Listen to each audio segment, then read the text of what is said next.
kicks off the 1966 season, spotlighting its newest team, the Miami Dolphins. The Dolphins' debut must go down in football history as the most thrilling first play ever made by any new team anywhere. Joe Howard takes the opening kickoff and races 95 yards for a touchdown. Shula came in 1970. We changed coaches, but the team was transformed. No-name defense became sort of symbolic of a defense that, with not a lot of known players, became a terrific defense to be on. Going on the field just sort of happened. You know, winning all the games. Nobody had done it before that. Nobody's done it since then. Touchdown, Larry Zonka! And the Dolphins have now established clear superiority in this game.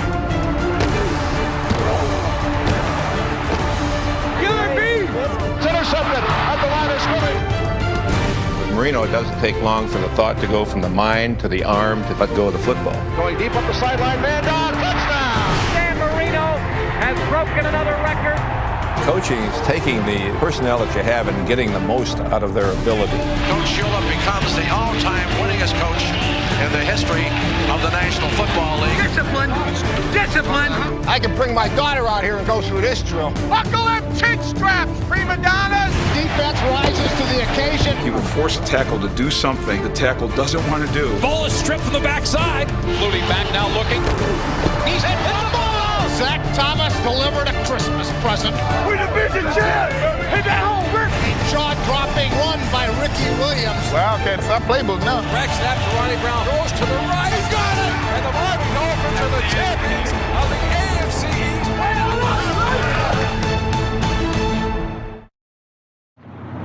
Miami of the early 1960s was America's vacation paradise, boasting a variety of leisure activities.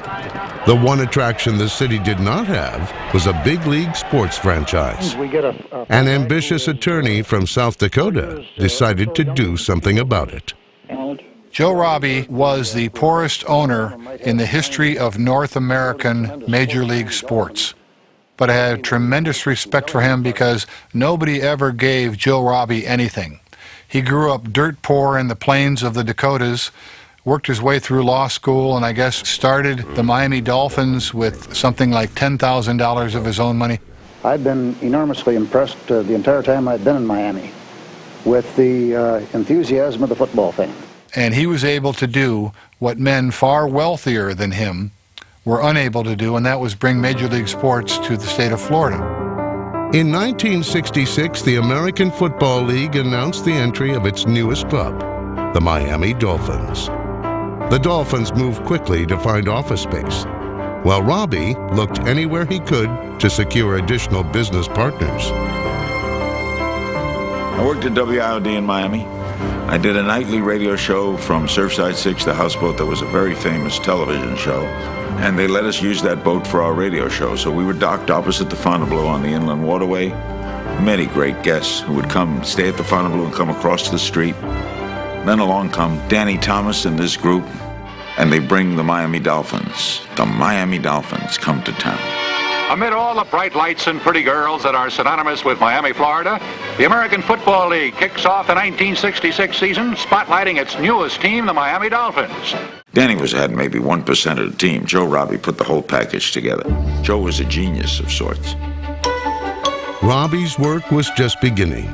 The franchise faced a virtual 2-minute drill, publicizing the team, selling tickets, signing players, and establishing practice facilities.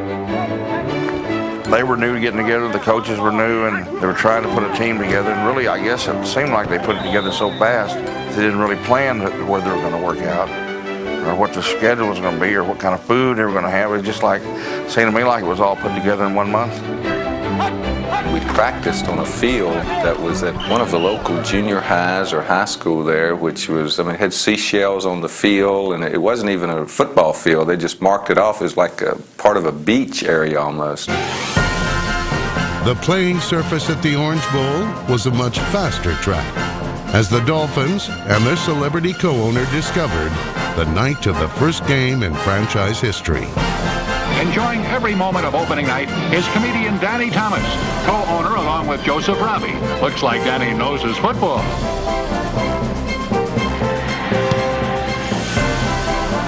Dolphins' debut must go down in football history as the most thrilling first play ever made by any new team anywhere.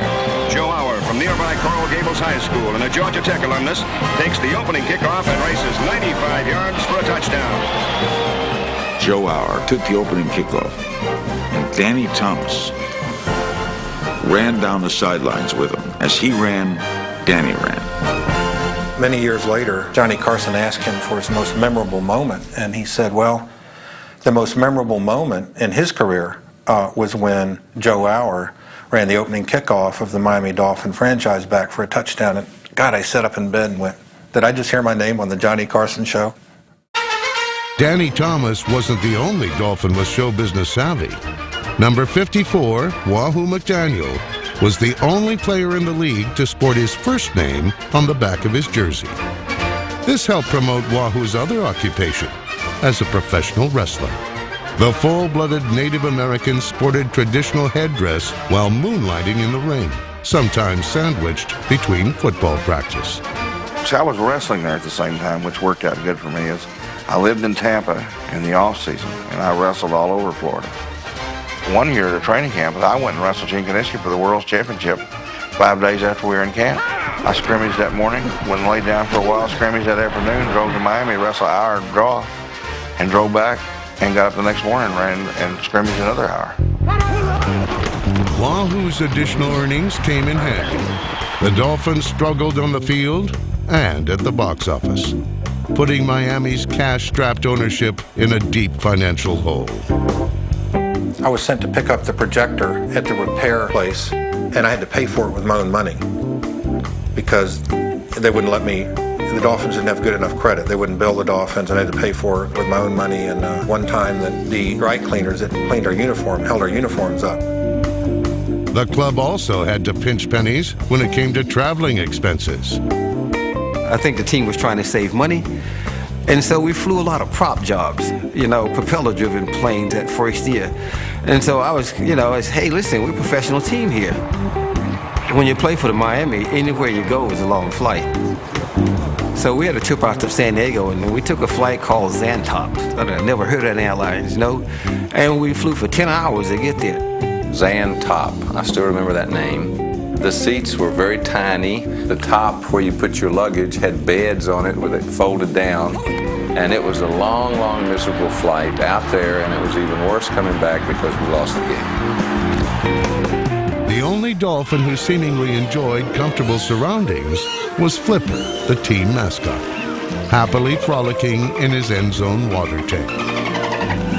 Being an expansion team, you needed a lot of things to perhaps draw people into it. And Flipper was very popular at that time. He would throw the footballs back out, our field goals and extra points when it was going to that end zone. So Flipper was cool. Whenever the Dolphins score, Flipper would go up and jump through the hoop. They decided they didn't score enough, so he would jump up on first downs. If we made a first down, Flip the jump. For number 32, Joe Auer, the team's MVP during its first season, the Animal Kingdom was familiar territory. Joe Auer was probably of the team kooks, and that might be unfair. Joe Auer was just very different and very kind of strange in his own way. But he had a couple of unique pets where you were very careful when you went in his room. I did own an alligator. The alligator was a small pet alligator. I had to end up giving it to a circus. I had a lot of fun with that, and I've always been an animal lover. His pet lion was named Clifford. The lion had been abandoned, her mother was killed or whatever, but Joe had a cub whose eyes had not opened yet. And when the eyes opened, Joe was with the bottle feeding Clifford and thought that Joe was the mother.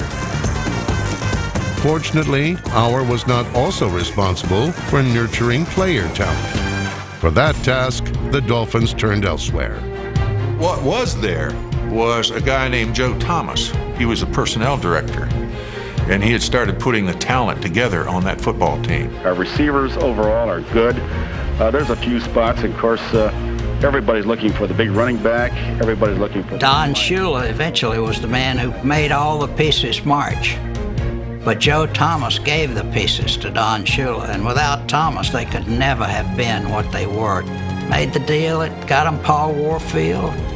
made the deals that got him. Larry Little, Bob Kuchenberg, Jim Langer. It was all Joe Thomas's talent acquisition. An early prize was 1967 first-round pick Bob Greasy, who Thomas chose over local hero Steve Spurrier. I always kidded Joe. I said, Joe, people in South Florida, you would not have taken the Heisman Trophy winner from Gainesville, and you were going to take this kid from Indiana? Oh, yeah. Oh, yeah. Good. Now, how about introducing your lovely bride here of one day? This is Judy, my one-day wife. Judy, he feels pretty optimistic about his chances of starting with the Dolphins. You've seen him play. You think he can do it? I sure do. Well, I'm behind him all the way. Good. Well, I would imagine so, especially after one day of marriage, right? Okay. I got her on my side. Good. Thank you. Have a nice honeymoon, and we look forward to you coming back next week. This is Bob Greasy. The fate of the Miami Dolphins rests in his strong rookie right arm. He knows it, the enemy knows it, and the fans know it. In the late 60s, Greasy was often asked to shoulder the offensive load all by himself. But even as the Dolphins kept losing, they were slowly gaining more talent on their roster. Myself and Jim Kick came in 68, Dick Anderson came in 68, Doug Cruzan came in 68. All those people were acquired or walked on the field or somehow were transferred via Joe Thomas's office. He put the nucleus of what would later be the only undefeated team ever together. After 4 straight losing seasons in Miami, head coach George Wilson retired from football. The Dolphins surrendered their first-round draft pick to secure the services of Baltimore Colts coach Don Shula. The two men could not have been more different. Shula came in 1970. We changed coaches, but the team was transformed. We were people who actually had to practice. With George Wilson, if it was too hot, we went swimming. With Don Shula, we never had a drink of water on the field in 7 years. Shula comes in and instills one heck of a work ethic on it. That first training camp, we were going 4 times a day. You know, when I got down there in 1970, I didn't really know how good some of these players were, but I knew that I had to just start from scratch and instill in them our system and our determination to compete and to win. I think the first thing I told them was that I was about as subtle as a punch in the mouth. 45. What I said was what I meant. Hold up. What the hell's wrong with our snap count? Back in a huddle. Let's go. What was the call? He really treated everybody the same, kind of like dirt. And he'd yell and scream and jump up and down. Hey, Frank! Get in there. Let's go! Today, 35 years later, I said, you know, I used to get aggravated at you yelling at me on the field. And he says, I yelled at you because I knew you'd play harder. Shula's Dolphins played harder and better. I believe there was 20 to 22 young players hit that team in 1970, and that was the core of that team for several years afterwards. We believed in that system. We got to the point where we started to think like those coaches thought personally about the game, and it occupied your thoughts all the time. Consequently, it was that group of players that made that team so mentally tough. Almost overnight, the Dolphins were transformed from doormat to dynamo, thanks to Shula's system and aggressive ownership. No one coach wins championships. No one player wins championships, but it's an organization.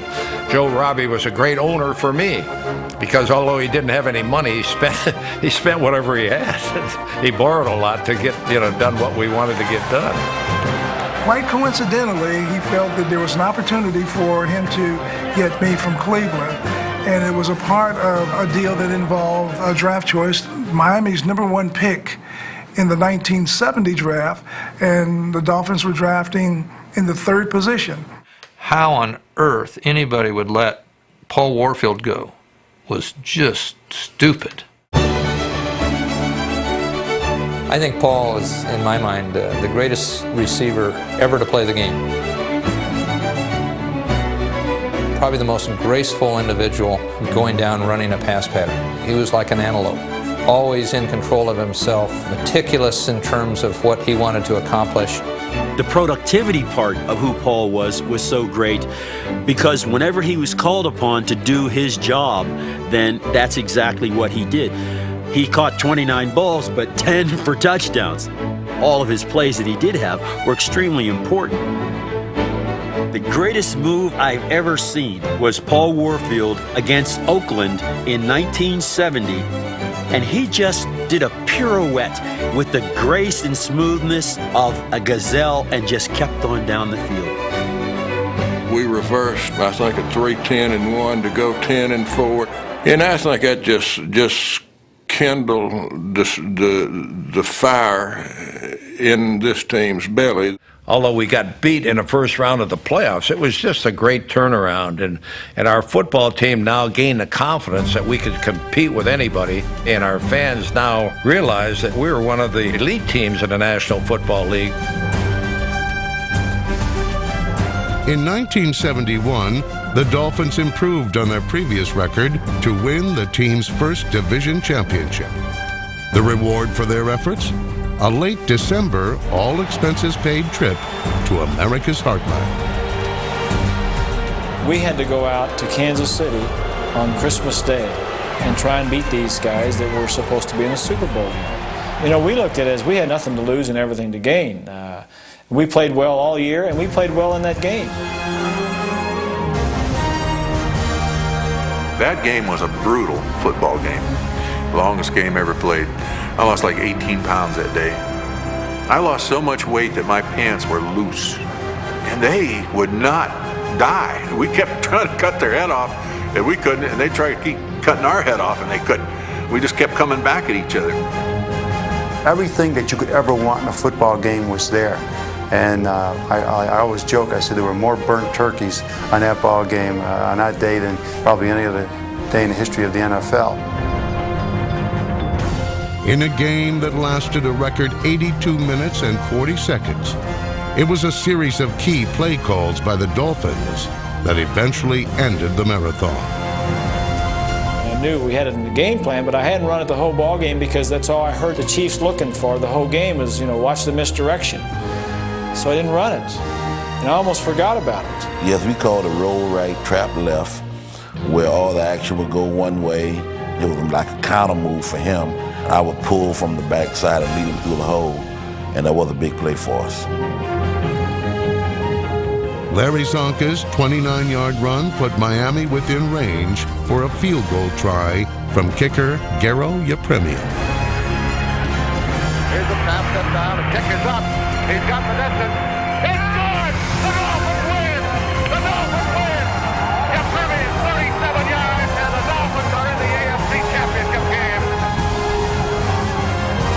I tease about Gary Yepremian getting all the credit, people running, picking him up, and I lost 18 pounds. I'm looking out my ear hole, my pants are falling off. But when he kicked that field goal, I could have kissed him, brother. I was so glad to get off that field. A week later, the Dolphins dethroned the reigning Super Bowl champions on the strength of a 75-yard touchdown reception by Warfield, and arguably the greatest single defensive play in team history. And I happen to have had an interception in the Orange Bowl that had 7 perfect blocks by our defense.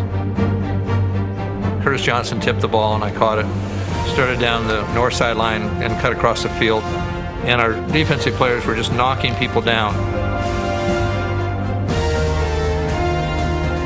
You know, it was one of those once-in-a-lifetime plays and experiences, and, you know, put us in the Super Bowl. Years later, Nick would say, geez, Dick, he said, you're so slow. I went out and got a hot dog and came back, you were still running. I said, well, that's because you're the only one that didn't make a block. We were very enthralled with our successes up to that point, but forgot that there was one game remaining on the schedule, the biggest game of them all. That's a lot to deal with a young team that just 3 years earlier, 2 years earlier to be exact, had never won more than 4 games in a year. The Dolphins were no match against a dominating Dallas team. And we were a little overwhelmed. I think we got panicky. and it made us look like jackasses. And we were embarrassed afterward. Super Bowl VI pissed us off. You do one thing when you get humbled in a Super Bowl like that. You fall apart or you pull tighter together. I think Shula outlined that after the game in the locker room. Bitterness of that defeat, that is from where the resolve came that we were going to get back to that game. And when we did, the results were going to be different. Motivated by both the loss to Dallas and his own defeat in Super Bowl III, Don Shula led the Dolphins on a focused crusade to begin the 1972 season. Miami rode the hot hand of Bob Greasy in winning each of its first 4 games. But in Week 5 against the Chargers, disaster struck. Shaken up on the play is Greasy. Yeah, it looks like his right ankle, Rick. It may be right here. He may have to go out of the ball game. When a team lost a top quarterback like Bob Greasy, everyone said, it's over for them. They're not going to go anywhere. They may not win another game. Stepping in to replace the fallen quarterback was his 38-year-old understudy.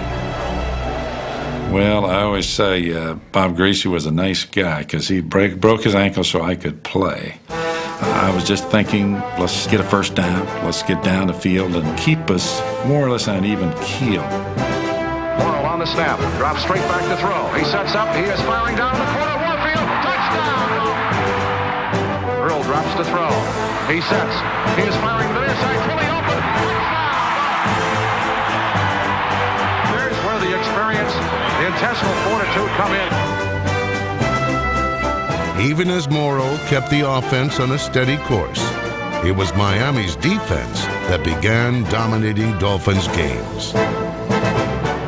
Looking back at our film clips of our defense, you really appreciate all the more how good these players were and how good our scheme was under, our defensive coaching staff. It was just fun to watch them because they didn't make mistakes. They didn't give up the big play.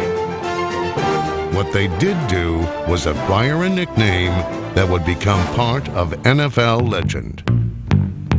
The no-name defense became sort of symbolic of a defense that, with not a lot of known players, became a terrific defense to be on. And after a while, we kind of loved it. Matter of fact, we took a photo of the entire defense where we all wore the Lone Ranger masks, and they said, "Who are these masked men?" The story that I remember is from Tom Landry commenting on the defense of the Dolphins. He said, "Well, they have a pretty good defense. I don't know any of the names of the people playing on their defense, but they play good defense." To this day, I live with the term no name, but I don't really like it. I always considered it a misnomer. This was a defense with a lot of big names and a lot of big players. The leader of the defense, without question, was Nick. Nick was the guy that took charge.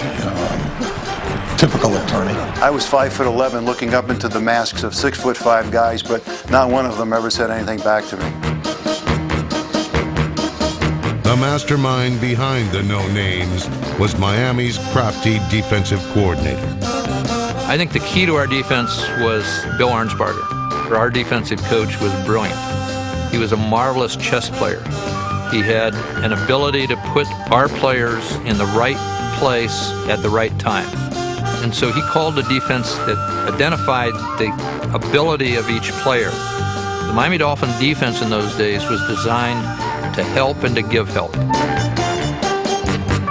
Anderson and other stars such as Vern Den Herder, Tim Foley, and Jake Scott made critical plays throughout the 72 season. They were helped along by the advent of Arnsparger's innovative strategy, the 53 defense. They call it the 53 defense, not because it had anything to do with the alignment. That was Bob Matheson's number. So it was very easy to remember. When I said 53, all we had to do was look at Bob Matheson as he came into the lineup. We really stumbled onto it because of an injury. And when Matheson joined us, everybody was playing the same defense, except they had the man over the end with his hand down on the ground. We didn't see any reason to put Bob's hand down on the ground, so we just played the same defense that everybody else was playing, except we had Bob standing up. Offensive lines and offensive line coaches and offensive coordinators were totally confused because with Bob Matheson lining up, they didn't know whether he was going to drop back as a linebacker, come as a defensive player. Plus that, we had all kinds of blitzes working off that. That was kind of a different thing in 1972. They would give me the freedom to move at any of the 4 linebacker spots and blitz. That's one of those deals where you're ahead of the offense. They had to catch up and figure out how to defense this.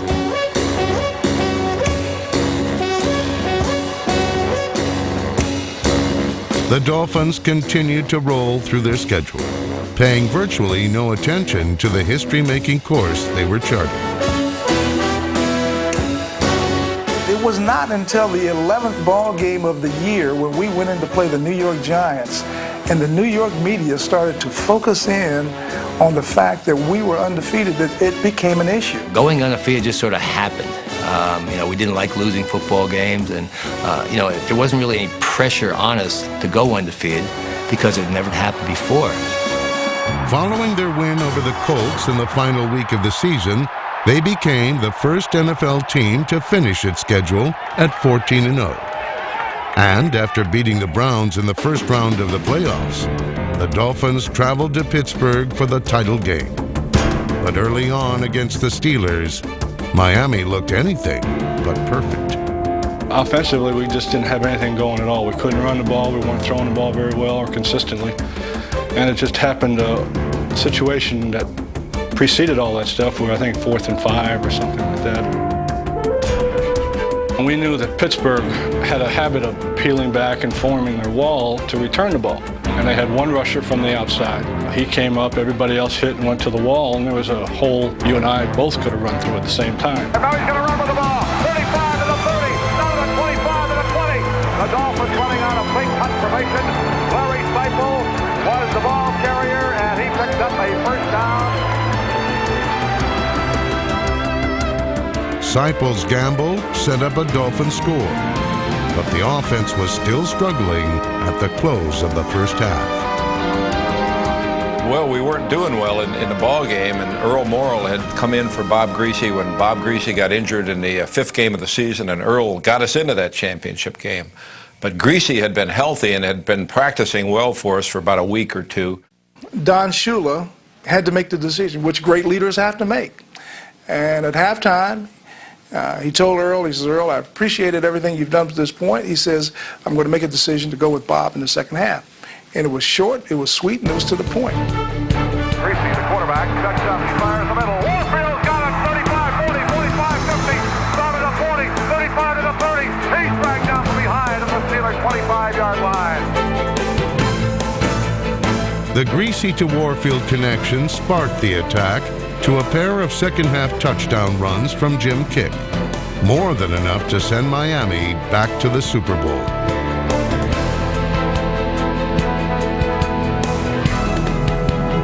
Yet despite their 16-0 record, the Dolphins were still decisive underdogs going into Super Sunday.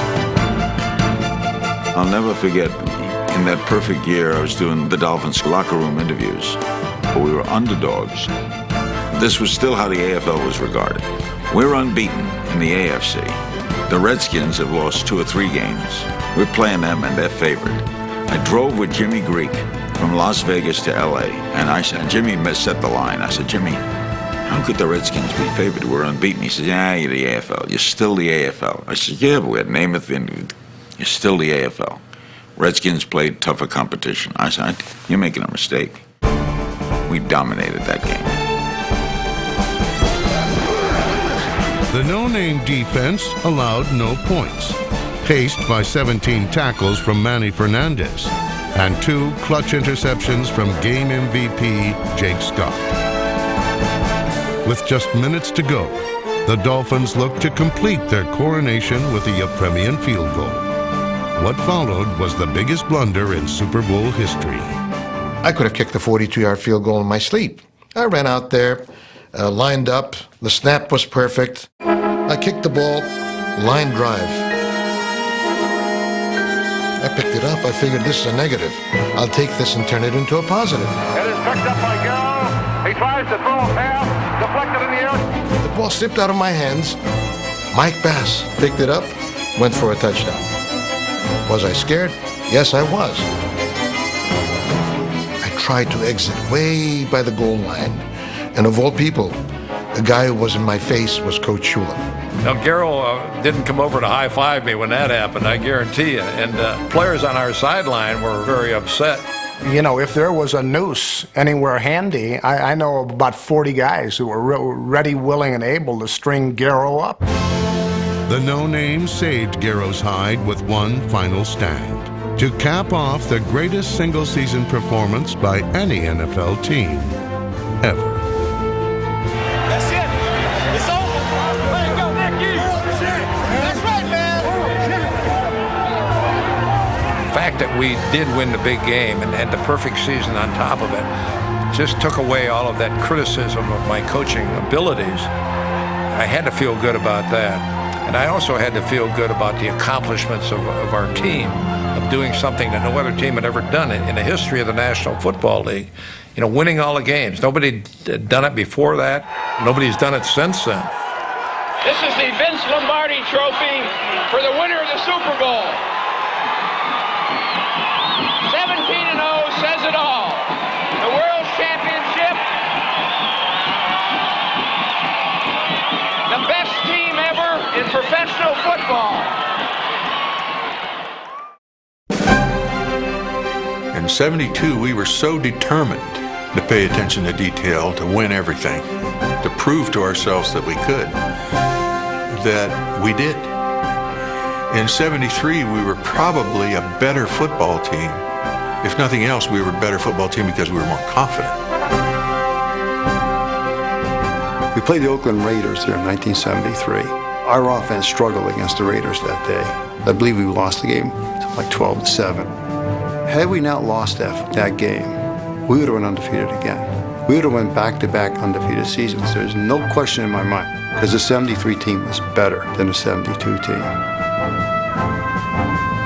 The offense was not a flashy, big play type of offense. In fact, the offense was more of a type of offense that controlled the ball, monotonous, it was boring. We just ran right through everybody and just marched down the field and scored, but it worked. You know, it was fun to us because we loved getting the ball on the 20-yard line, driving it down 80 yards to score, and not throwing the ball but maybe 1 or 2 times. That made our job much more easy because run block was easier than pass blocking. I enjoyed knocking the man back off the ball and putting him on his behind. That's where we got our thrill from, because we knew we couldn't get any notoriety no other way. We never carried the ball, we never caught the ball. And that was an amazing feeling to know that when you run plays, there's nothing that you concern yourself with except making sure that you follow these guards and they will take you to the promised land. You have a quick trap up the middle and you'll be in the secondary shortly because these guys provided not holes but hallways for you to run through. Mercury was the guy that could get things done quickly. He was the guy that had some pizzazz, and the other team knew it. In fact, when Mercury was having his good years, the other team would defense Mercury first and Zonka second as far as trying to stop our offensive running game, because Mercury could hurt you big, and Zonka wasn't going to hurt you big. But over a period of the game, Zonka was the one that kept pounding on them and kept their offense from getting on the field and scoring points. Larry Zonka was an absolute inspiration for our offensive line. Langer and I would have a standing bet as to which side of Larry Zonka's face his nose would be at game's end. Because one play would come back and it's over here to the left, and the next play would be over to the right, and blood and snot and everything. But it was like having an offensive lineman in the backfield.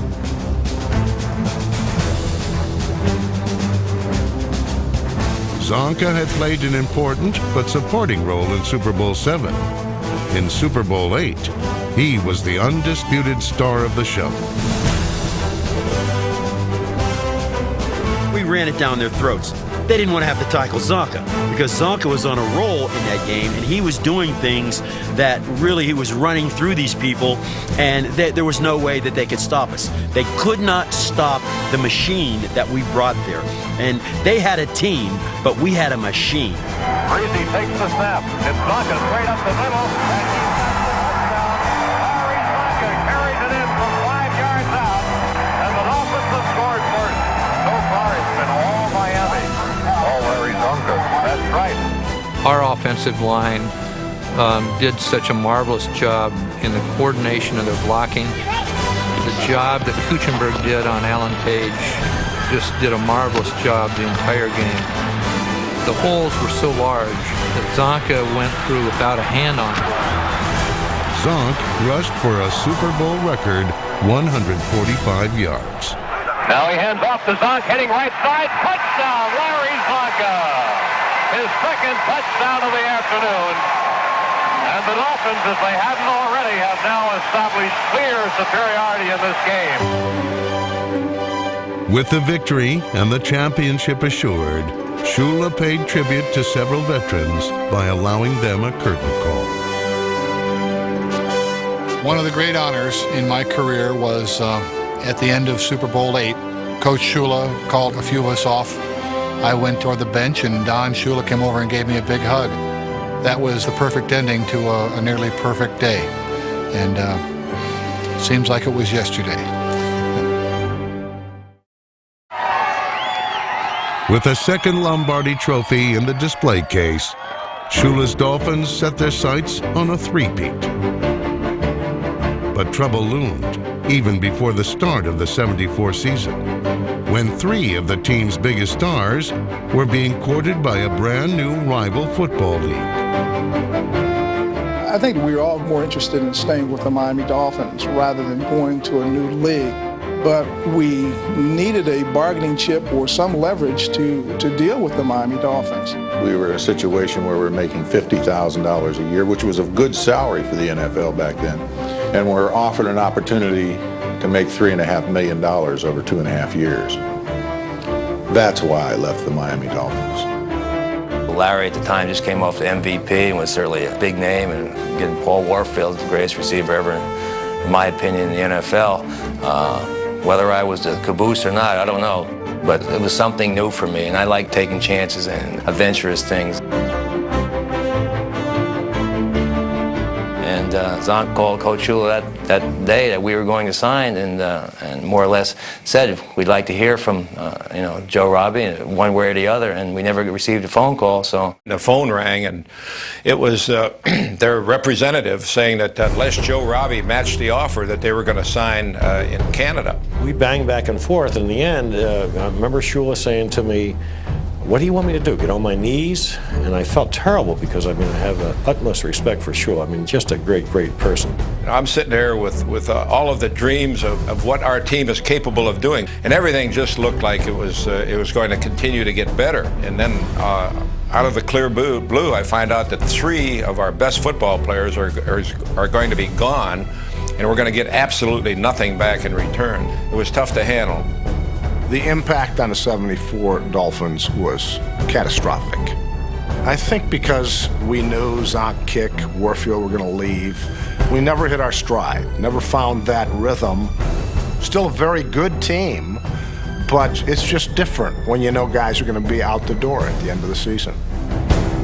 Despite lame duck players and nagging injuries, the Dolphins still won the AFC East and took a late lead in the divisional round game. But then, Miami fell victim to one of the most infamous plays in team history. Oakland's improbable sea of hands comeback. There he is, fading, looking. He's under the gun. He's tied, he throws. It is. He caught it.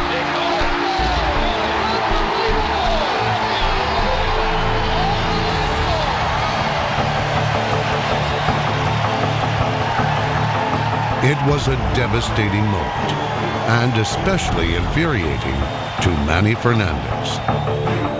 Someone threw a whiskey bottle and almost hit Warfield in the head. And then a Raider fan came on the field. And as I was standing there, came over and he punched me in the stomach. And Manny pummeled him to the ground. And if he wasn't pulled off, Manny would have killed him. I cried like a baby after that game, the most disappointing game of my life, because it did stop the dream, and we also knew that our team as we knew it wouldn't be the same anymore. Now, as a credit to Coach Shula and his staff, even without Zonka kicking Warfield, we still went 10-4 and 10-4 the following years and still flirted with the playoffs and so on and so forth. But we just weren't the same. New defensive stars emerged in tackling machine Steve Toll, number 56, and linebacker Larry Gordon, number 50. On offense, number 82, Duriel Harris, became a deadly aerial weapon. And on the ground, the Dolphins relied on the zigzag jaunts of Delvin Williams, number 24. While the late 70s teams failed to achieve the level of their Super Bowl predecessors, they did maintain perfection whenever playing their division rivals from Buffalo. What I remember about the 70 Bills teams is we owned them. I'm talking complete ownership. It was an annuity that did not stop paying. And I know it's painful for Buffalo Bills and fans, but through all the O.J. Simpson years, through all the electric company, through Joe Ferguson and all their great wins, there was one thing they could never do. They could not beat the Miami Dolphins. I played for the Miami Dolphins for 8 years, and I never lost to the Buffalo Bills. When we're playing the Bills, that was a victory that we counted on each and every year. Now, in the reverse, Buffalo was a team that so many negative things happened to them that whenever we played them, they would have a shot. They'd had a game won, and it's like they're waiting for something bad to happen and a reason to lose the ball game, and usually they did. Miami won a record 20 consecutive games against the Bills, with many of those wins crafted by a now bespectacled Bob Griese. But Bob's best outing came on Thanksgiving Day in 1977, when he carved up the Cardinals with a team record 6 touchdown passes.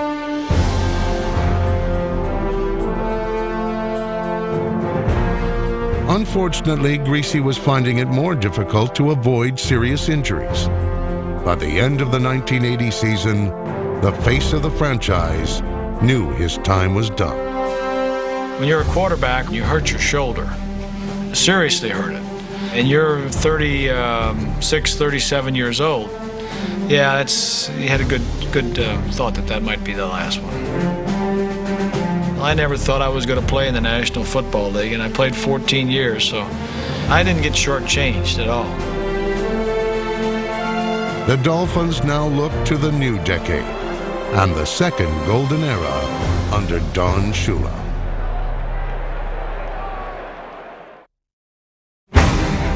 In 1981, the Dolphins replaced Bob Griese with the quarterback tandem of number 10, Don Strock, and David Woodley, number 16.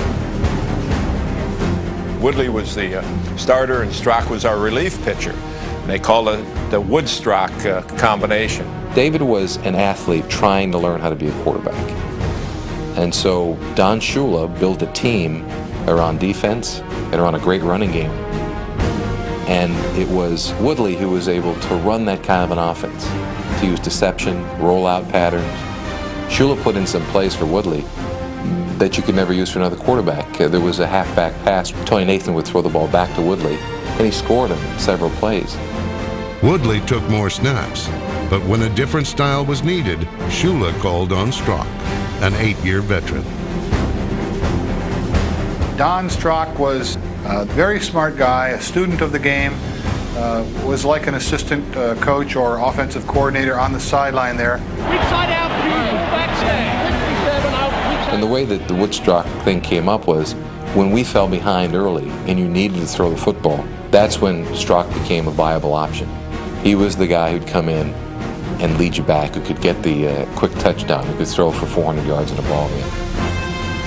You had to prepare for 2 different people. And I think it was a unique situation, and Coach Shula was a master at knowing when to insert myself, what situations, and it carried us for a period of time. Woodstock carried the Dolphins to an AFC East title and home field advantage in the first round of the playoffs.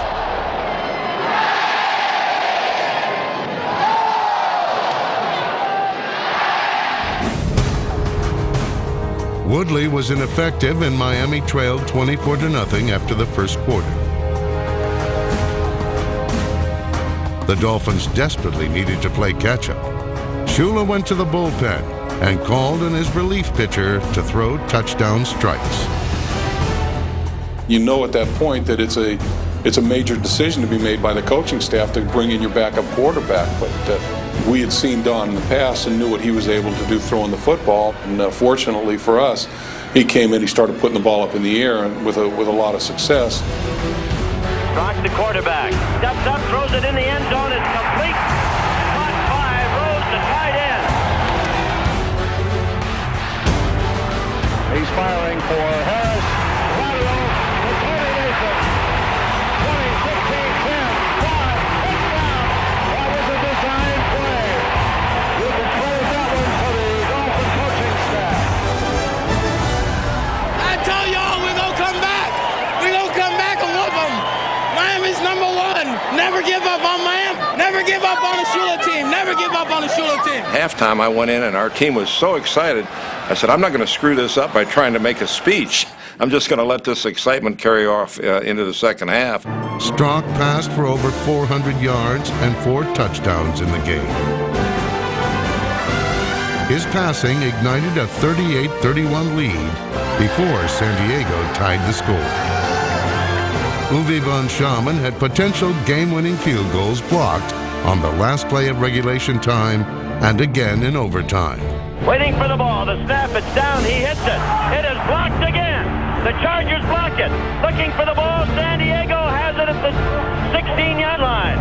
The Chargers have blocked it again.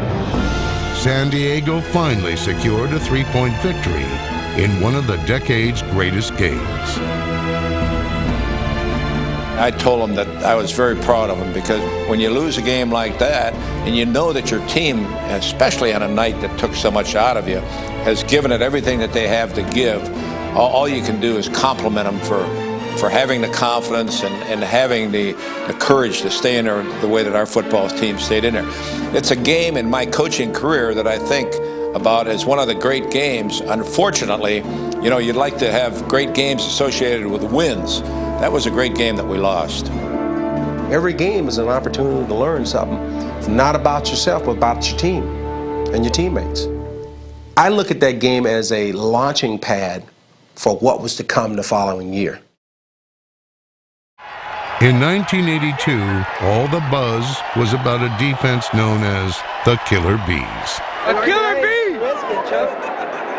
Dolphins are number one! We got defense! Why the nickname? Because the unit featured number 73, Bob Baumhauer, Doug Betters, number 58, Kim Bokamper, number 59, Bob Brodzinski, and the Blackwood brothers, Lyle number 42 and Glenn number 47. We communicated well. I think we had a group of guys who liked to study the game of football. With Bill Arnsparger, he gave us the freedom to make changes out there. That was fun. That was enjoyable because it allowed you to use your head, your creativity, and we had a sharp, intelligent group of football players that happened to be good athletes as well. The Bees were killer in more than just name only. This swarming defense stung opponents.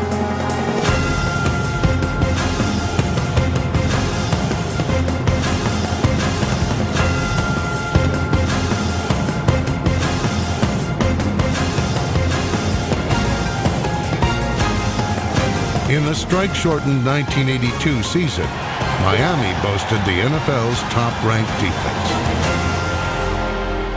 In the AFC Championship game, the soggy conditions were ideal for the Killer Bees.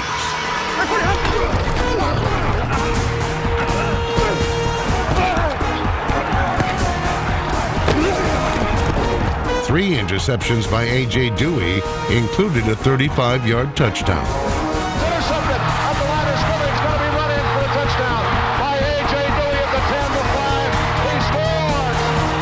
It was the first AFC Championship game shutout since the Dolphins blanked Baltimore in 1971. In Super Bowl 17, the Dolphins jumped out to a first-quarter lead when David Woodley and Jimmy Cefalo combined for a 76-yard touchdown pass.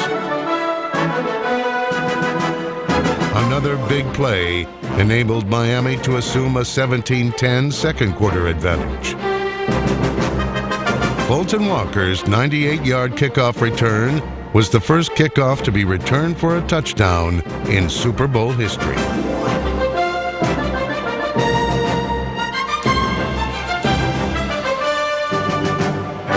But ultimately, the Killer Bees were worn down by Washington's massive offensive front line.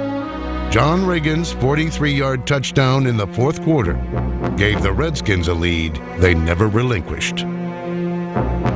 Still, the main reason for the Dolphins' return to the Super Bowl had been defense.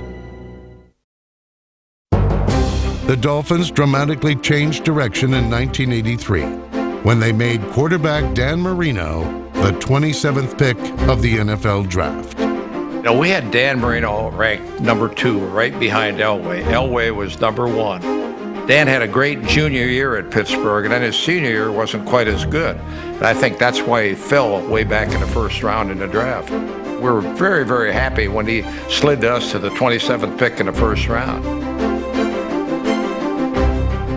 It was fortunate for me because I came in and I was able to play early, but I had a lot of help from the veterans and the people that were here. The thing I really liked about him was that he asked questions from sun up till sundown. And one thing that I told him was, try to learn something new every day. Not only about football, but about life itself. And you can only improve as a person and a player. Marino's first start marked the end of Woodstock and the beginning of a new era in franchise history. Here's the snap. Marino drops the throw. Has time, going deep up the sideline. Man down. Got it. 30, 25, 20. Duper, they'll never catch him. Touchdown. Marino threw for 322 yards and 3 touchdowns in an overtime loss to the Bills. The rookie went on to win the AFC passing title, and the Dolphins won the AFC East.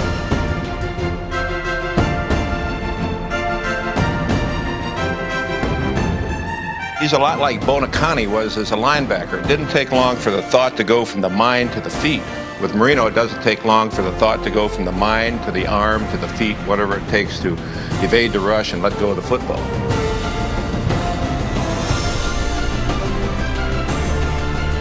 Well, that second year, 1984, was just, one of the great memories of my coaching career when he threw 48 touchdown passes, and defenses didn't know what to do against Dan. They didn't know how to figure it out. They tried to blitz him, and we would beat the blitz, and then they'd lay back in coverage, and we'd beat the coverage, and, we had all of the answers. Throughout the 1980s, the Dolphins' dazzling array of offensive weapons enabled Marino to ascend to pro football's pantheon. I'm not the type of person who's going to stand there and tell you how good I am. I think I'm confident in what I do as a player. As a quarterback, you have to have confidence in yourself that you can do the job and that everybody around you can help you do your job. Future Hall of Famer Dwight Stevenson helped make Dan Marino one of the NFL's best protected quarterbacks. I've never seen a player in the NFL dominate a position the way Dwight Stevenson dominated his position of center for the Miami Dolphins. What he did was he redefined the way offensive linemen blocked defensive players. He used his hands. He was 260 pounds, not an overly large individual. Incredibly quick, incredibly strong. Dwight had a great ability for knowing when you were off balance. Opposing defenders were kept off balance as the offensive line gave Marino plenty of time to connect with an outstanding receiving corps. It was my senior year. We was playing in Pitt, and we came out for pregame, and they were down there throwing, and we were down there throwing. And I was just watching him throw. I was like, God, if I could get on the same team with him in the pros. I'd hold Marino to Clayton as worthy of consideration amongst the great combos of all time. Back to throw, Marino. Here's a deep pattern down the far corner. It is tipped. Blocked. Touchdown. Great reception by Mark Clayton. Holy Toledo. Clayton was an extraordinary athlete and receiver. The first thing I heard about Clayton was that he used to earned some extra money in college by betting people that he could leap a pool table lengthwise. He had that kind of ability. He could leap better than anybody had ever been around.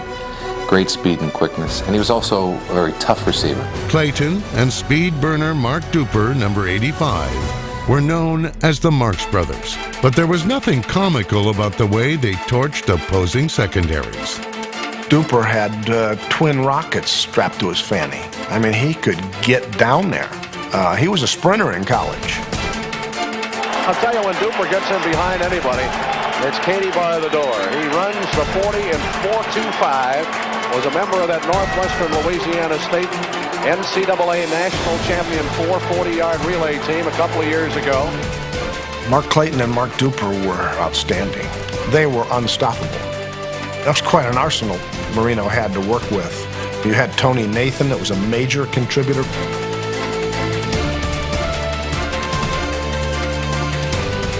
Bruce Hardy, the tight end, probably the best tight end in Dolphin history. Nat Moore was still skilled as both a slot receiver and coming out of the backfield. Nat Moore is very unheralded in my mind. To me, Nat Moore is the greatest receiver that's ever played for the Dolphins. People talk about Paul Warfield and they talk about the Marx Brothers, and those are great players, and I loved being teammates of all of them. But to me, Nat Moore was the most well-rounded receiver the Dolphins have ever had. In 1984, Marino and a high-scoring offense propelled the 14-2 Dolphins into the AFC Championship game.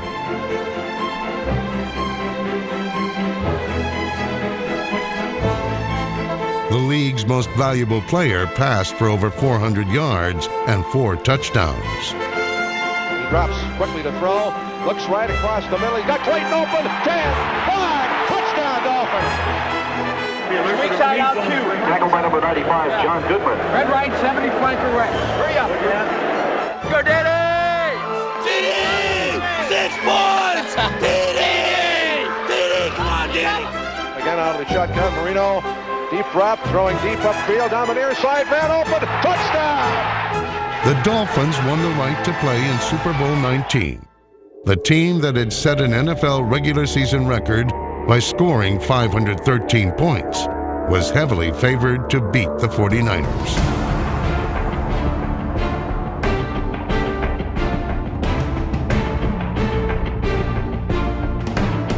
Miami scored first, but Marino's usually stalwart pass protection broke down against the San Francisco pass rush. Marino's NFL future would include many great achievements, but he never returned to a Super Bowl. In 1985 and 1986, Marino threw for 74 more touchdowns, and in '85, he practically willed Miami to an AFC East title.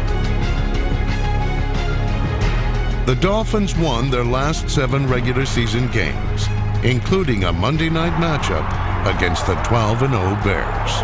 They were undefeated and they had a chance of breaking the Dolphins record.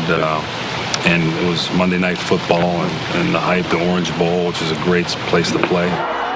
You could just feel the electricity in the stands. The people were there early, and you could feel the buzz, the excitement.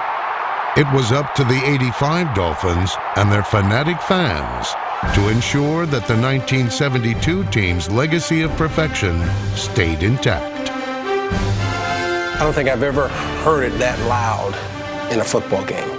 And the beauty of the Orange Bowl is that the crowd's right on top of you. And I think the fans were probably more aware of the perfect season record than even the players thought about. Marino neutralized the NFL's most fearsome defense, and the Dolphins posted an impressive victory on their way to another AFC East title. Ball is deflected in the air. Caught by Clayton. 20, 15, 10, 5, touchdown Miami. This would be the last meaningful NFL game in the Orange Bowl. In 1986, the Bowl's final year as the Dolphins' home, Miami finished with an 8-8 record.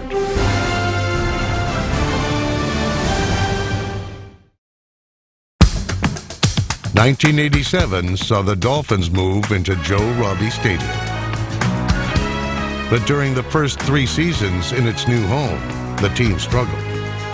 From 1987 through 1989, the Dolphins lost more games than they won. This is the last play. Dolphins lead 24-20. There won't be time for anything else. Here's the snap. He's going to run with the football. He gets in for the score. The Bills win it. Tough loss for Miami. Toughest I've ever seen. Really is. I mean, to lose a game that way. But by 1990, a turnaround was underway. Miami started the season with an 8-1 record and would go on to earn a wild card berth. A revitalized defense helped carve out a path to the playoffs. Linebacker John Offerdahl earned first-team All-Pro honors. Offerdahl, a 5-time Pro Bowl selection during his Dolphin career, terrorized running backs. Jeff Cross, number 91, led a pass rush that was among the AFC's best during 1990. Safety Louis Oliver led the team in interceptions from 1989 through 92. His 103-yard touchdown return against the Bills set a franchise record. Although the defensive resurgence of 1990 turned out to be fleeting, 1991 saw the return of Marino Magic. 62, blood orange, 62 tight end short. You got it. Yeah, you got it. From orange? Underneath, yeah. Wait a minute. Marino was voted to the Pro Bowl after a 3-year absence, then was selected again in 1992 as he led Miami to the AFC Championship game. In 1993, Marino threw 8 touchdown passes as the team jumped out to a 4-1 record. But in a Week 5 win over Cleveland, Marino injured his Achilles tendon and was sidelined for the remainder of the season. There were some questions about would Danny be able to come back?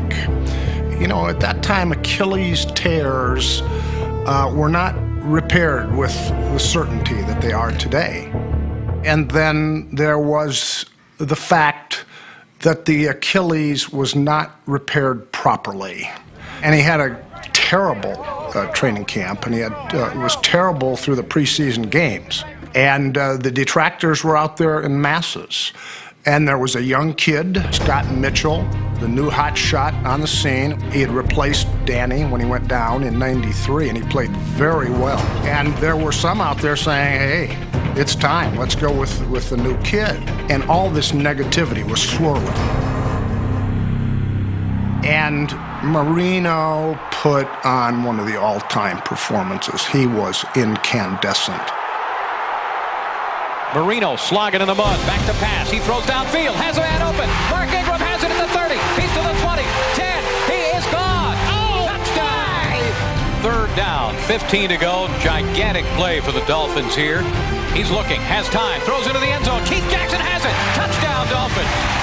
Oh, yes!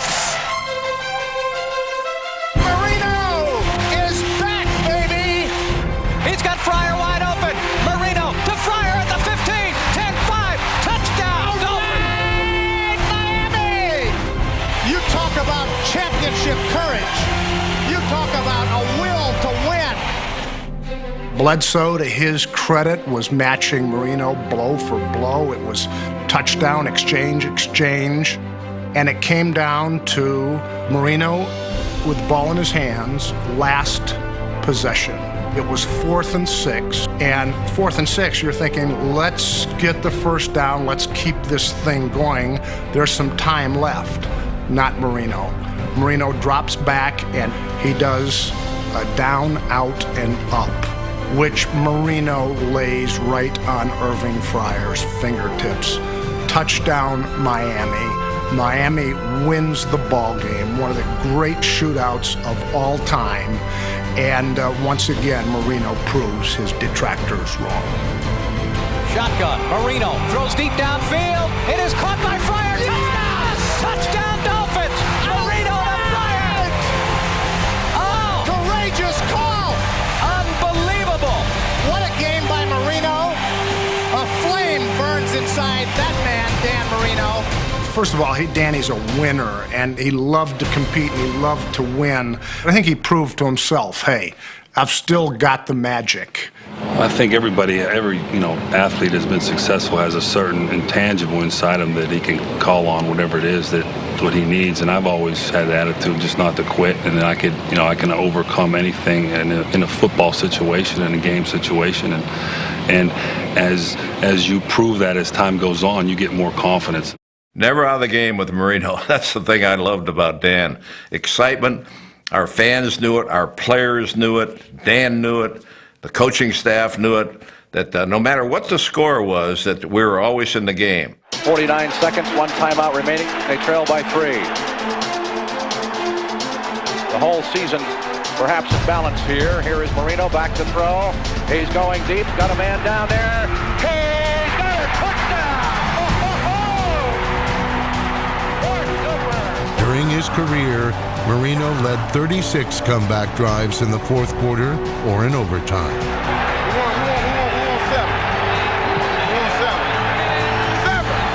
Marino's most classic comeback came in '94 when he rallied the Dolphins from a 10-point deficit. He threw 2 touchdown passes with 4:12 remaining and was a master of deception on the game winner. With 32, 31, 30 seconds to go, I believe Marino is saying, I'm going to spike it. Marino takes the snap from center. He's looking. He throws. Touchdown, Dolphins, Mark Ingram. That was unbelievable. Yes. No, you like that call. They caught the Jets off guard on that play. The Jets are, they're sleepwalking. They're clueless. They have no idea what's going on. Mark Ingram runs a little down and out. Danny Boy puts it right there. Game over. The important thing is the last couple of ball games have been heartbreaking losses, and today was a great win. All right. 1995 was Marino's milestone season as he secured his status as one of the NFL's all-time greatest quarterbacks. Dan Marino becomes the all-time leader in pass completions in NFL history, and before this season is over, he will own every record known to man. Dan Marino, with that touchdown, has broken another record. He has the granddaddy of them all now. Most touchdown passes ever. They say football is all about the thumper, baby, and he's got one as big as a football.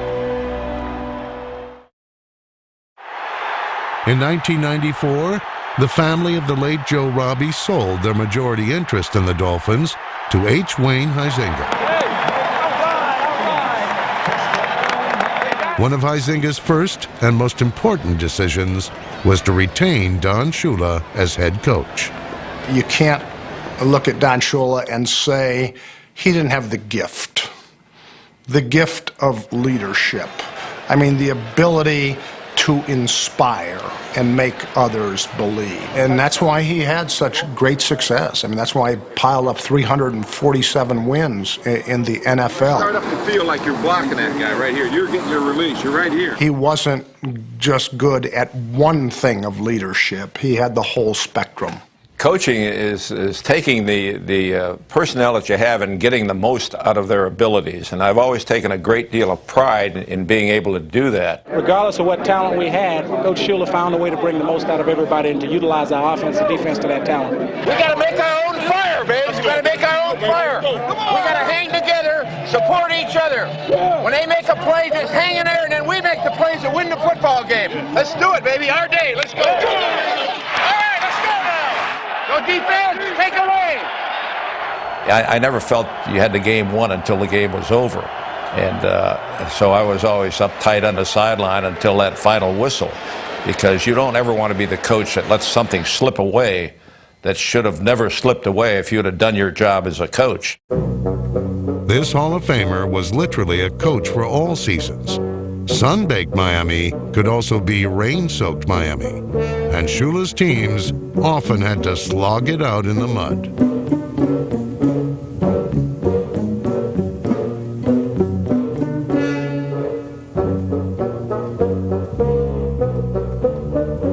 Some of Shula's weirdest football experiences came in the snow. In Foxborough, the Dolphins weren't outmuscled by men. They were outmaneuvered by a machine. In this case, the machine was a snowplow. The snowplow game, that brings back a lot of bad memories. and I'll never forget, it snowed so hard that the field was completely covered. You couldn't see the lines. You didn't know where the sidelines were, and you didn't know where the lines across the field were. Such conditions precluded a blizzard of points. For most of the game, the scoreboard was frozen on 0. The score was 0-0. Neither team could do anything offensively. They got down in position to kick a field goal, and Ron Meyer now realized that they had no chance of kicking the field goal unless the field was plowed out where the holder could catch the ball and put it down in an area where there wasn't any snow. The snowplow was driven by a convict on work release, and he listened to everything that Ron Meyer, the coach, said. So he directed this convict on work release that was driving the snowplow out to where he wanted it plowed. It was really an unfair act when you come to think about it. They get the snap, they put it down, he kicks the field goal. It's good. It's the first time since I've been in professional football we've ever taken such serious exception to something which happened on the field. And that kind of thing should not occur as a result of somebody putting a snowplow run by a convict with a day off from prison. He's a hero now, that convict on work release. And just recently I went to a banquet up there, and they gave me a miniature snowplow for me to remember. And it was snowing the day that I went to the banquet. The Dolphins right now put Stoyo on the field, Mr. Money. About a 39-yard field goal attempt. 15 seconds on the board, Peterson to hold. Here's the snap, set down, kick is blocked. Never did get it up in the air.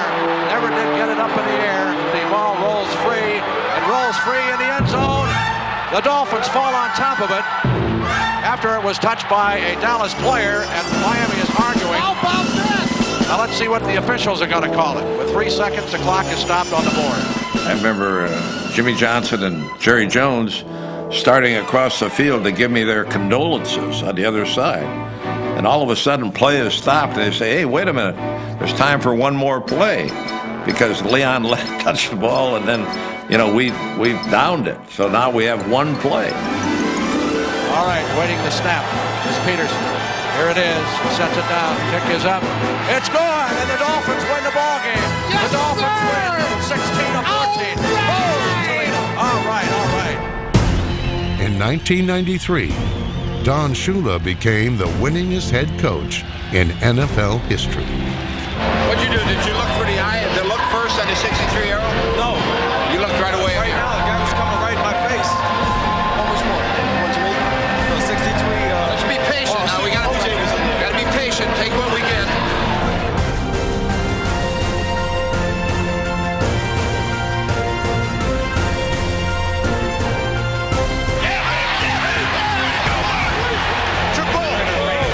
Double tight Fryer. Hey, great. 119 arrow Q flanker out. Here's the snap. Mitchell looks into the middle. Steps into the pocket. He throws the end zone. Man open, touchdown. This is number 325, and it couldn't happen to a nicer guy. Coach Shula being mobbed as he becomes the all-time winningest coach in the history of the National Football League, breaking the record of the immortal George Halas. Good, Danny. Good. Thank you. You're a big part of all that, baby. I love it. This is from every player on the team, and this is going to be a bronze sculpture with this, the last ball of the field, being on top. Thank you, John.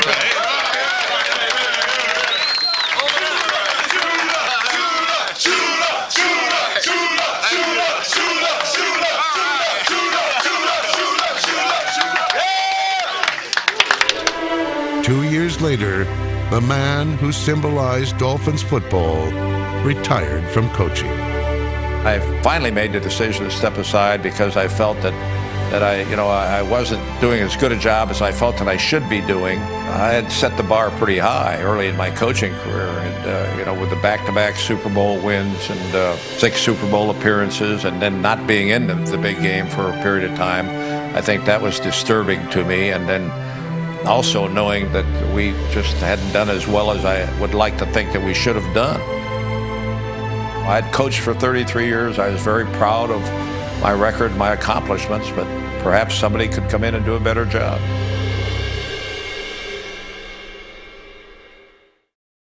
At this time, it is my pleasure to introduce to you the next head coach of the Miami Dolphins. Jimmy.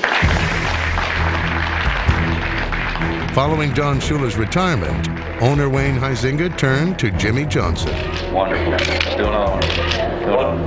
Come up with the check, man. Signing a 4-year contract worth $8 million, Johnson became the NFL's highest paid coach. You notice how my eyes close when I really smile big? Lit up, too. Well, it's indeed a pleasure for me to be back in South Florida, to be the head coach of an organization that I have admired for quite some time, an organization that I think is at the very best in the NFL, and that's the reason I'm in here. The owner of a national championship and 2 Super Bowl rings, Johnson brought high expectations to the Dolphins. I think the biggest thing with the football team right now is we want to establish an attitude that we're going to be the very best. And I know from day one that's not going to be the case, but as time goes on, I think that attitude will creep in that we will be the best. A strict taskmaster, Johnson began to reshape the Dolphins. Dominate that line of scrimmage. Dominate the line of scrimmage. Let's go. Go ahead and wrap his ass up and strip the ball out. Let's go. Sure tackle. Coach Johnson stressed from the day he got the job, we're going to work. We're going to be the hardest working team in the NFL, and I can't believe there's a team out there working harder than we are right now. It's a hard camp, but it's a camp that's going to make you a better person, a better player. Sometimes I feel like I'm in that movie Full Metal Jacket, the way we screaming and going on out there. Discipline. Discipline. You got to be disciplined enough to stay on sides. Discipline. Let's go. We always have physical training camps. We always have a lot of hard work, and I think it makes us steel hardened for the season. Early in camp, Johnson found out just how good Dan Marino really was. All right, let's go, let's go. Play with some urgency now. A little urgency. Z, flex on 2. Ready? Set hut! Hut!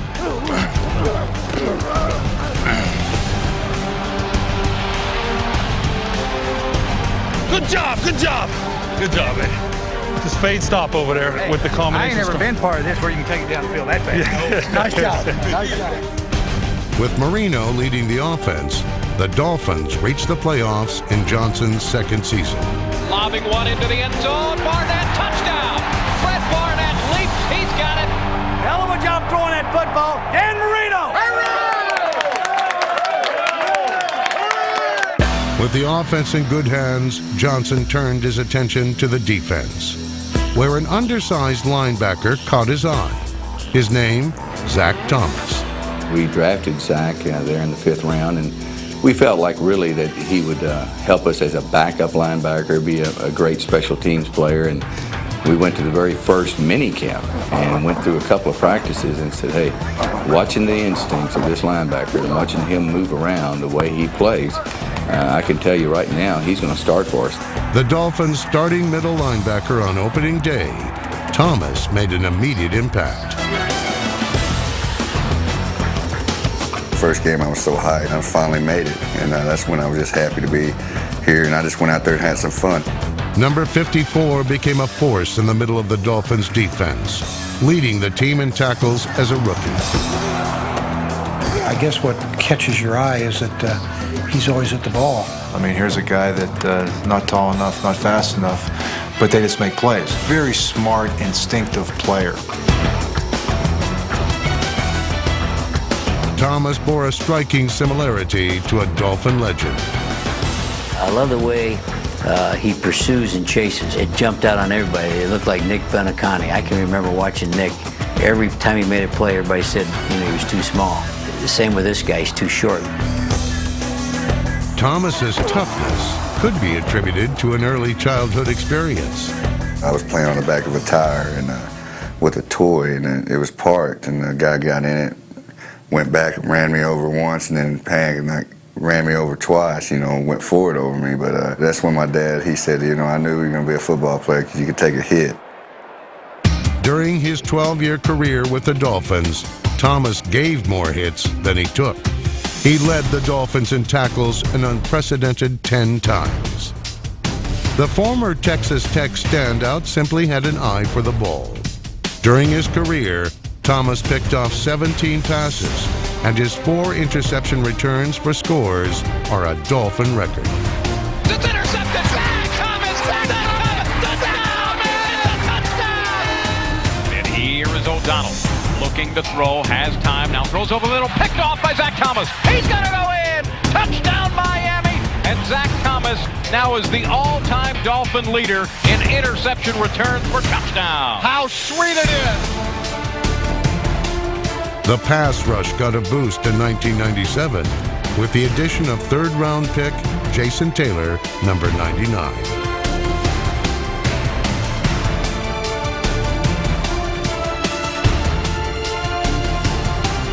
Jason Taylor is a player that really took everybody's eye right off the bat. He's got great quickness. He's a very intelligent player. He's an outstanding pass rusher, and you just don't find natural pass rushers that often. With Taylor and Thomas wreaking havoc, the Dolphins' defense was the league's best in 1998. The unit surrendered a league-low 265 points. Zach Thomas steps in front of a Cordell Stewart pass, makes a beautiful interception, and he's untouched into the end zone. We gotta have it now. We gotta have it. Dominate on 3. Dominate on 3. Making plays. 1, 2, 3. Dominate. On Monday night in Week 16 against the eventual world champion Denver Broncos, the defense asserted itself. The unit held Denver to just over 200 yards. It is intercepted by Sam Madison. The Dolphin defense rises to the occasion. They take the football away. They intercept John Elway. And right now, the Dolphins have a chance to take total control of this football game. Playmakers, baby! That's what we talking about, baby! Playmakers! Against the Broncos, Marino was at his best, throwing for 355 yards and 4 touchdowns. Dan fakes the pitch. He's looking to throw. Fires deep down the near side. Lamar Thomas is open. Makes the catch at the 25. He's to the 15, the 10. Touchdown, Miami! Dan looking to throw. Firing Lamar Thomas's way. He makes the catch. It's a touchdown, Miami! Dan is back. He's looking. Throws underneath. Rondé Gaston. He's in! Touchdown, Miami! He dragged Torrey James into the end zone. 4 touchdown passes for Dan Marino. The victory earned the Dolphins their first home playoff game since 1994. In the wild card round against the rival Buffalo Bills, the defense quickly set the tone. Buffalo ball carriers were swarmed by Dolphin defenders. The opportunistic unit forced 5 turnovers.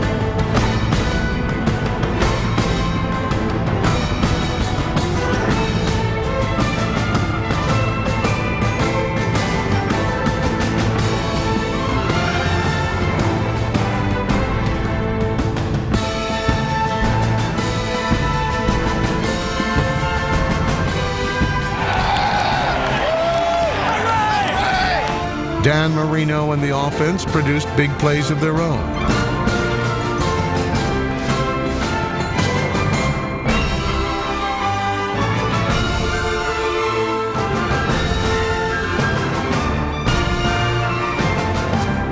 Here we go. Marino back to pass. Fires over the middle. It's gone. It's a touchdown. Lamar Thomas has the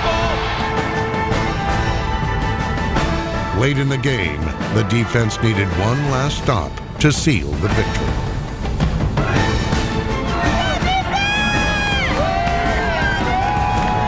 Thurman Thomas in the backfield with him. Flutie back, pumps once, now looking. He's hit by Trace Armstrong. It's the ball! The ball runs! Dolphins have it at the 3-yard line. Trace Armstrong with a sack, and the Dolphins are going to beat the Bills here at the Pro. We said we're going to win in the fourth quarter, and we won it.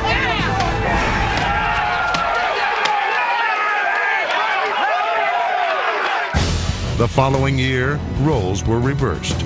Late in the game, the Dolphins needed a touchdown to win. The master was up to the task. now for the Dolphins from their own 9-yard line. 3-man rush by Seattle. Dan looks, he fires far side, and a great catch is made at the 32-yard line. Awesome! Simply awesome! First down Miami at the 5-yard line. We'll win this game. Oh, put it in there, baby. Put it in there, though. Great I formation in the backfield. J.J. Johnson taking the pitch. He cuts. He goes. All right! Touchdown, Miami. The win was Marino's last as a Dolphin and was a fitting way to end his illustrious career. When he retired, Marino held every major passing record, a legacy few would ever approach. Throwing on the slant, complete to McDuffie at the goal line. He's in! Touchdown, Dolphins! And that is also career touchdown pass number 400 for Dan Marino. Physically the greatest quarterback ever to play the game. No one can throw the ball like Dan Marino. Dan was a great competitor, and he hated to lose. You know, he wanted to win. He wanted to win on every pass that he threw. He wanted to win every series that he was in. He wanted to win any game that he was a part of. I got him as one of the greatest quarterbacks ever in the NFL. In 2000, the Dolphins retired Marino's number 13. I'd like to introduce to you my father, my hero, and my friend, ladies and gentlemen, Dan Marino. In 2005, Marino received the ultimate honor, enshrinement into the Pro Football Hall of Fame. Last January, when I was elected to the Hall of Fame, I challenged all Dolphin fans to overrun Canton, Ohio. And you know what? We've taken it over. Thank you. The new millennium brought new faces to the Dolphins. Dave Wanstead replaced the retired Jimmy Johnson as head coach. We better not have any drops doing this. I could bring my daughter out here and go through this drill. We're installing a new offense this year, so there's going to be some changes, but that's good. And I think that urgency and competitiveness usually brings out the best in people. Competition brought out the best in quarterback Jay Fiedler as he earned the starting job. A Dartmouth grad, Fiedler made the most of the opportunity. Using his superior intelligence and leadership skills, number 9 kept the Dolphins on the winning track. During his 4-year stint as starter, Fiedler posted the 3rd best winning percentage among NFL quarterbacks. Touchdown! A heavenly throw by Jay Fiedler. I'll give you this, but I'll tell you in the huddle, it'll be a 9-point. Okay. You stay with your 6-9 stop. Throwing deep left sideline, and it is caught. Touchdown! Right on target was Jay Fiedler. Few could question Fiedler's toughness. Taking hits from opponents as well as his critics, Fiedler stood tall.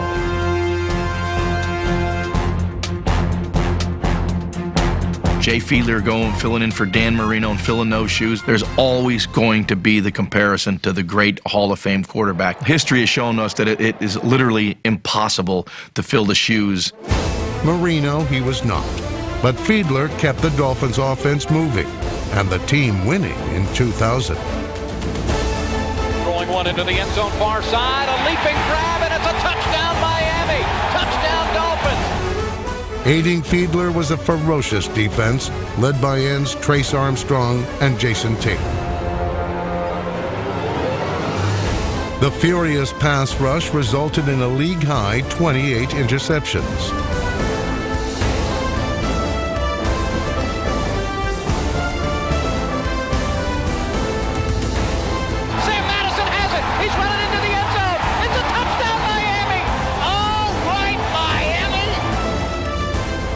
All week long, we prepare for this game right here. Just go out there and lay it on the line and have some fun, fellas. Have some fun today. Lay it on the line! By the season's final week, all that separated the Dolphins from their first division title since 1994 were the rival New England Patriots. The Dolphins would not be denied. Handoff, Lamar Smith to the left side. He's hit, breaks the tackle. He's in for a touchdown run! go back. We got to get another turnover. Here's Bledsoe, short drop, looking to throw, fires over the middle, and is tipped and picked off. Zach Thomas delivered a Christmas present. The Dolphins have it back. Say it with me. Say it again. Say it again. Say it again. The kick is away. It has the distance. It is good! Olindo Mare, 49 yards. The Dolphins take the lead. That's what I'm talking about, baby. That's clutch right there. Olindo Mare, you are the man. Hey, we division champs, baby. Hell yeah. Division champs, baby. Good job, Trey. There's not a greater feeling in the world, to go out there with our backs to the wall and have to fight back and lay it on the line and leave it on the field and come out with a damn victory. Hey, division champs, okay? Do or die. Let's do this. Hey, we don't get it done today, we're going home. We don't want to go home. Winner go home, baby. Winner go home. Woo! Trailing by 14 in the third quarter, the Dolphins needed a spark. The power, the bend, and the press the inverted wing, okay? You got to put a little higher. You got to beat that guy's ass now, okay? The defense ignited a rally that would become part of Dolphin legend.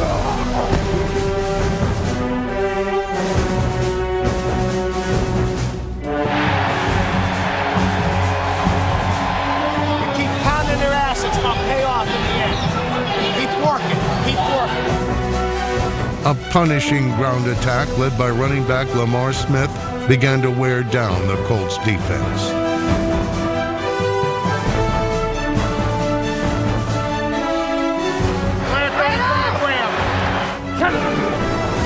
Handoff, Lamar to the left side. He's in.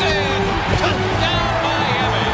And how fitting Lamar Smith would finish off this drive.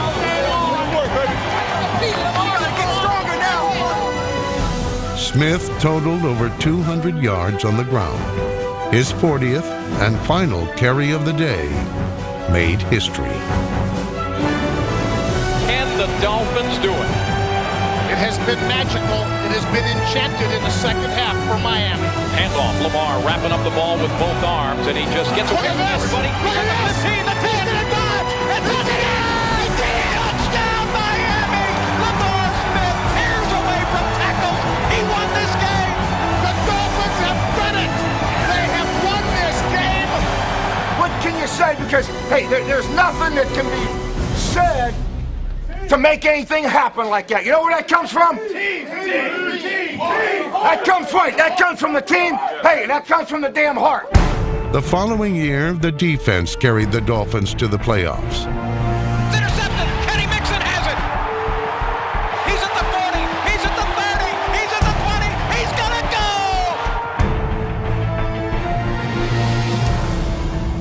go. But an early exit prompted changes. Looking to improve his team's 23rd ranked rushing attack, Dave Wanstead worked a deal to bring Ricky Williams to the Dolphins in 2002. Hit that hole, Rick! Hit it there, hole! The draw to Ricky, looking for room, finds it at the 50. Ricky to the 45. Ricky to the 40. There he goes! Bye-bye! Bye-bye, Ricky! Hands to Ricky, running right. First down and a lot more, and he could go! There he goes! Bye, Ricky! Look at the Bills in your rear mirror! Touchdown, Dolphins! And as Williams slips away from one, touchdown! Williams quickly earned a place in the hearts of Dolphins fans.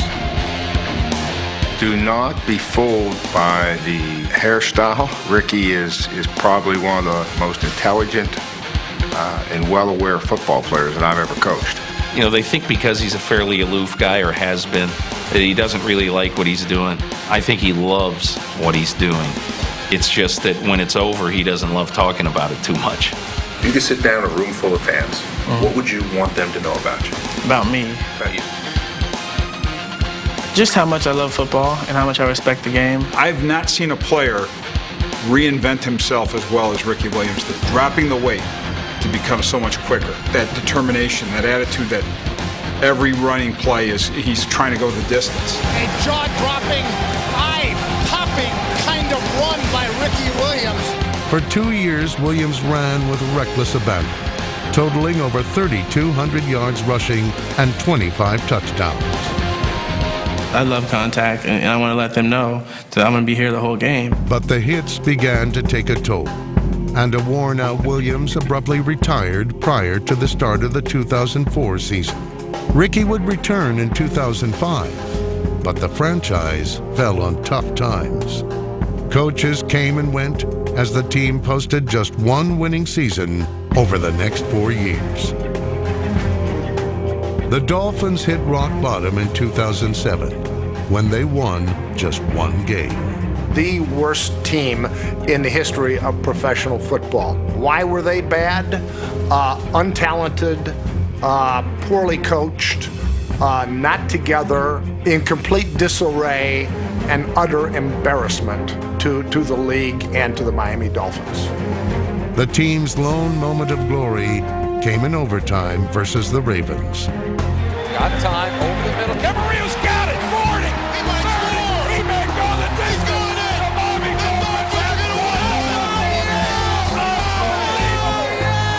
Unbelievable.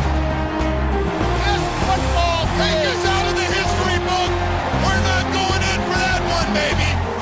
The entire team has jumped Camarillo in the end zone. There's good history books and there's bad ones. A We're out of the bad one. 64-yard touchdown has given the Miami Dolphins a win, their first of the season. A bright spot during this dark time was the play of Jason Taylor.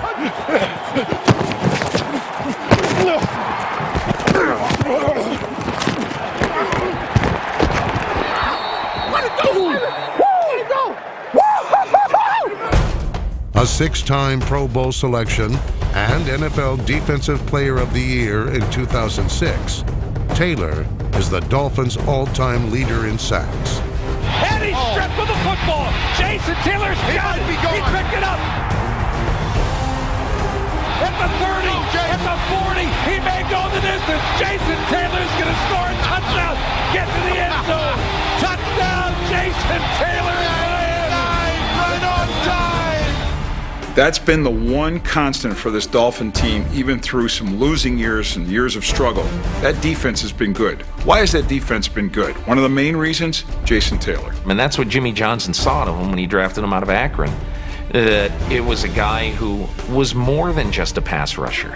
He was a football player. Once I get in my stance, that's when I start to think about what I'm going to do to him.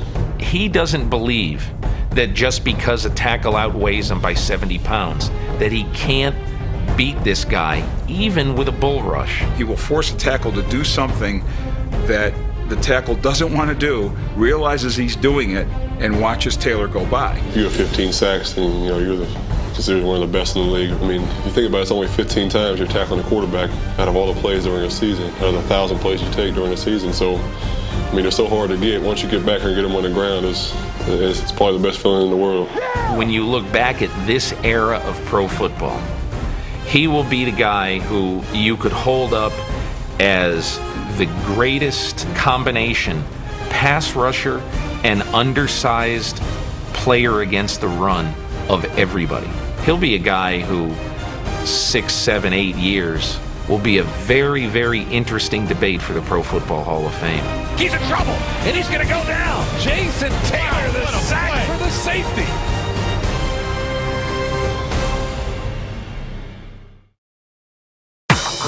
Looking to revive his franchise after a 1-15 season, owner Wayne Huizenga turned to Bill Parcells. Renowned for his ability to resurrect struggling teams, Parcells was hired to head up Miami's football operations. I'm very, very pleased to be here in Miami with an organization that has the history that the Dolphins have, and to be working for a guy like Wayne Huizenga. Parcells hired no-nonsense Tony Sperano to be head coach. Buckle them chin straps, prima donnas. Not every period needs to take freaking 40 seconds to get started. Let's go. But turning around a 1-15 team would require thinking outside the box. We're 0-2. We had just gotten blasted by Arizona. Offense wasn't doing much. So I'm up for anything. You know, being 0-2, you don't want to go 0-3. We had the New England Patriots next. We were overwhelming underdogs, and quite frankly, even though I colorized the game for the Dolphins, I'm thinking we don't have a snowball's chance in this game. And when they came in to the meeting room with the Wildcat idea, you know, it was a chance for us to give us a different look, give us a little spark. Ronnie will play the tailback. Pennington is flanked to the left. They're going to snap this back to Ronnie Brown. They hand it to Ricky. No, they Ronnie Brown. The triple option comes to the NFL. The Dolphins introduced a Wildcat offense with Ronnie Brown taking the direct snap from center. Yeah, and Ronnie Brown will take a direct snap. Run to the right. Into the end zone. The genius, the mastermind himself, Bill Belichick, had no idea what to do. They could not stop Ronnie Brown. Ronnie Brown was running the football successfully. He was throwing the football successfully. Once again, direct snap to Ronnie Brown. Throws to the right. Yes! He's got it! Are you kidding me? The New England Patriots have no idea what hit them. The New England Patriots looked like a midget league team stumbled onto the field against the big boys. And what a sight to behold. Direct snap to Ronnie. Ronnie, right side, breaks the tackle. He's gone. He's at the 40, the 30. Ronnie Brown is fourth rushing touchdown today. The Dolphins and the Wildcat took the NFL by storm. Wildcat, that's our playbook now. Wildcat personnel. Ronnie will take the direct snap. Hands it again. Up the middle is Ricky Williams, and he's gone. The Wildcat brought a new dimension to the offense, as did newly acquired quarterback Chad Pennington. The football gods smiled on the Miami Dolphins when the New York Jets let Chad Pennington drop into our lap. In addition to his passing touch, number 10 brought leadership to the young team. From the first day he walked into our program, he was a leader there. The guy came in one day, we knew they were going to be our leader. He's our captain now for one day. Pennington went on to earn Comeback Player of the Year honors. And by the season's final week, the Dolphins were poised to win their first AFC East title in 8 years. Playing against the team that cut him just 5 months earlier, Pennington and the Dolphins capped their storybook season with a division title. Touchdown Miami! And the Miami Dolphins are the champions of the AFC East for the first time since 2000. Wow. It's one of the most glorious and unforeseen turnaround seasons in Dolphin history. The greatest turnaround in the history of the National Football League from one year to the other. Why not us? Why not us, right? This ball's going to go right here to this quarterback. Poised to write a new and exciting chapter in Dolphins history are up-and-coming stars such as quarterback Chad Henne. Back to throw Henne. Gets it off. Has Beth breaks the tackle at the 5. Touchdown Miami. In 2008, Stephen M. Ross became majority owner of the Dolphins. Star power soon followed, as several celebrities became limited partners with the team.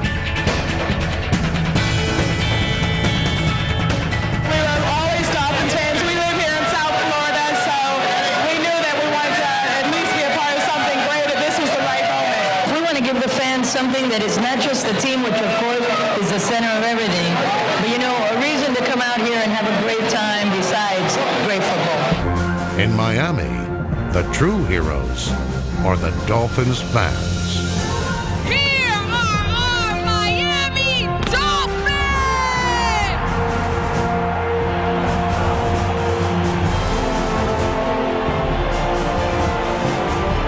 I mean, you got to get something for the fans. I mean, especially the fans we got. This entire crowd is on its feet here at Dolphin Stadium. The fans, I mean, it's what they look forward to all week. We came down here and we're the only game in town, so we take great pride in bringing the community together to give them something to cheer for. and our accomplishments makes this community very, very proud of being Dolphin fans. We would be in a tunnel waiting to be introduced, and the electricity coming from the stands. I mean it. My hair on my neck would stand up because they wanted to see their Dolphins so badly that the cheering became deafening. Going to the airport and meeting us when we come back from away games, first 5,000, then 10,000, then 20,000, then 50,000 people. They had to shut down the airport and literally make it off limits for fans because it was closing down the operation in Miami International Airport because football fans were going to see their team. How many places you know like that? Everybody, Democrats, Republicans, Latins, blacks, Anglos, they all came together because they were rooting for one thing, the Miami Dolphins. People's butts that are in those seats out there in the Dolphin Stadium now are sons and daughters of the fans that watched us, perhaps grandsons and granddaughters. It's become a tradition. In a short time, you understand that in Chicago, you understand that in New York, where there's been 50, 70, perhaps 80 years of professional football. Hell, Miami didn't start till 66. Where'd the tradition come from? Because the fans wanted it. I enjoy the relationships that we've made over a period of time and the accomplishments of the organization. It's nice to be a part of this Dolphin history here in South Florida.